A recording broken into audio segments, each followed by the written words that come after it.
Hello and welcome to the channel. This is Gary, and today I'm going to show you how to replace a leaky pressure release valve on your water heater. On my particular model, the pressure release valve is on top. On many of them it's on the side, so you have to do it slightly differently if it's on the side. If it's on the side, you will have to drain enough water to get below the level of the pressure relief valve. Probably the easiest way to do that is just to release the pressure on the valve like that and let it drain down until it doesn't drain any more water.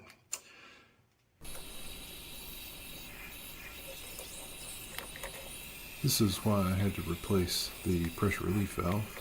It was leaking all the time, and that's wasting water and electricity as it dumps hot water through the drain valve downside. Before we get started, you'll need a replacement pressure release valve. And the way you tell which one you have is on the very top, you'll see there are numbers and it gives you the exact model and pressure. Mine happens to be an NCLX-5 Series 7. That's the exact replacement that is on my particular water heater. So you need a pressure release valve, you'll need some Teflon tape, you'll need a pair of pliers, potentially you'll need a PVC cutter, and a pipe wrench. So let's get started. The first thing you need to do is you need to turn the water off. This is in the off position. Drain it. Mine's already been drained, as you can see. Or not completely drained, at least hopefully drained below the level of the pressure release valve. And you also need to, if it's electric, pull the electric connection loose, or turn it to pilot only if it is a gas powered one. The reason you want to do that is you don't want it kicking on and trying to heat the water up while you're working on it. Okay, let's get started. The first thing we need to do is, I'll zoom in here a little bit for you, is disconnect. Sorry you can't see this very well from this vantage point, but to disconnect the pressure release valve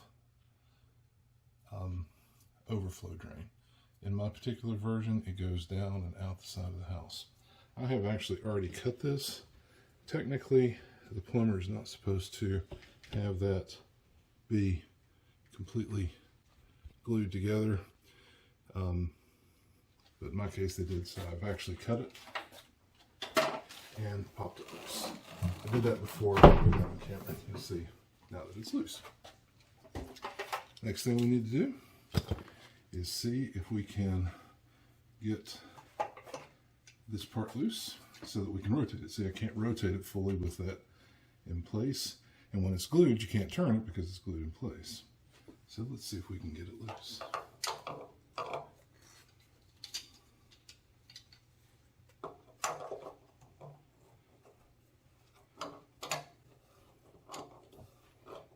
So far so good.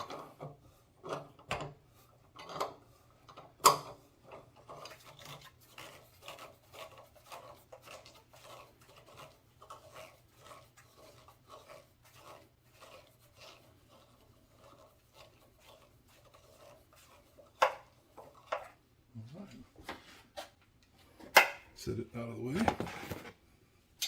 My pliers.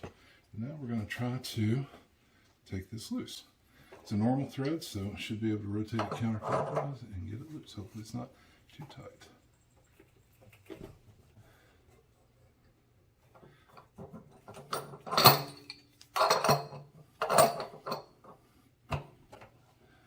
The other thing you may want to do is notate the orientation. In my case, it was directly over the anode rod, so that's easy to remember.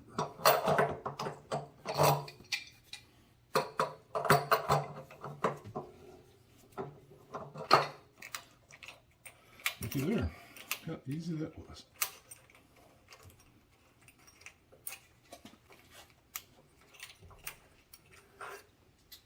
Oh yeah, it's kind of corroded up, you see that?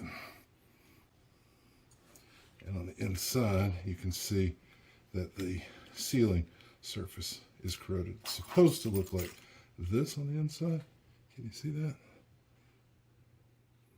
versus corroded up like that. All right, so I'm gonna try to get rid of some of the. Ooh, this is kind of rough. It's rusty inside. I bet I need a new anode rod. I'm gonna go get a paper towel. Be right back. All right, the next thing we need to do after cleaning all that up is to put some Teflon tape on this particular replacement valve. A couple of tips here. The biggest one being this screws in clockwise, just like if you were looking at it from the top. So if you put the Teflon tape on counterclockwise, when you tighten it up, see how it'll make the Teflon tape unwind? So what you want to do is to take your Teflon tape, put it on, just hold it with a finger, and then wrap it the same direction that you'll use to tighten it. I usually try to do at least 3 wraps. You don't want a ton on there, but you do want enough so that it'll seal properly. Hopefully you guys can see all that.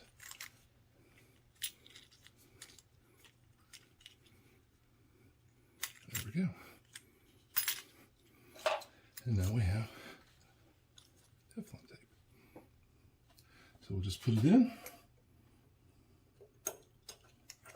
Start threading it back in place. Hopefully.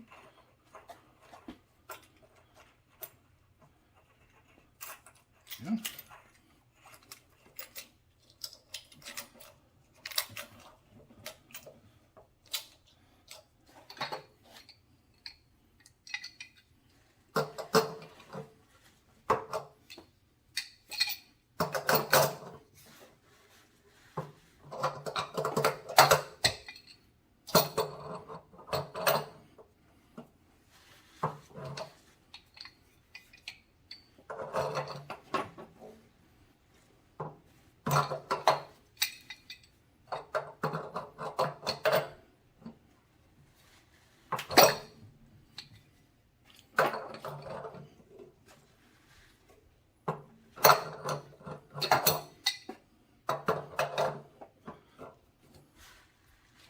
Since I'm using an exact replacement, I'm going to look and see how many threads were sticking out, and that looks about the same. So I'm going to guess that we are in there good and tight. And the next thing to do is let's test it and see what happens if we put a little bit of water pressure on it. So I'm going to back you up a little bit here so you can see.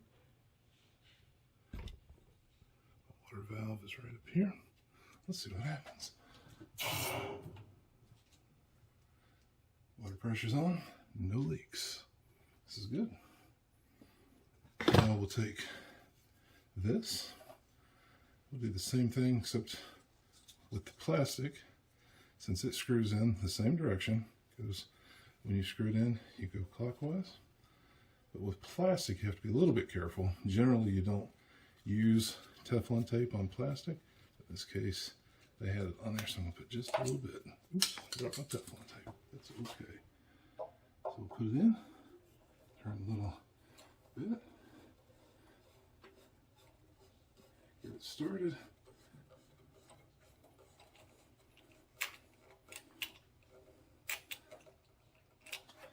Take my wrench, get a little bit of a turn on it. Remember, this is not really going to be under pressure because it's open on the other end. Put it in place. And I am not going to glue it down because I may have trouble with it later. I may glue it down later. Just good friction fit. And let's try it. Water's coming out. It's stopping just like we want it to. It is leaking a little bit here, so I may end up gluing that. We'll see. Yep.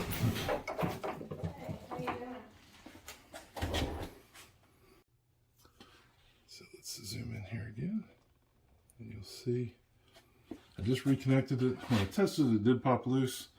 So I'm not sure exactly how I'm going to fix that. I don't really want to glue it because I want to be able to get it apart later, so I may actually wrap something around that elbow. But gluing it's okay because you can always cut it. Maybe that's the best, smartest thing to do. But I'll hold it together here. You can see it shuts off just like it's supposed to. And so the next thing I'll do is I will connect the power back.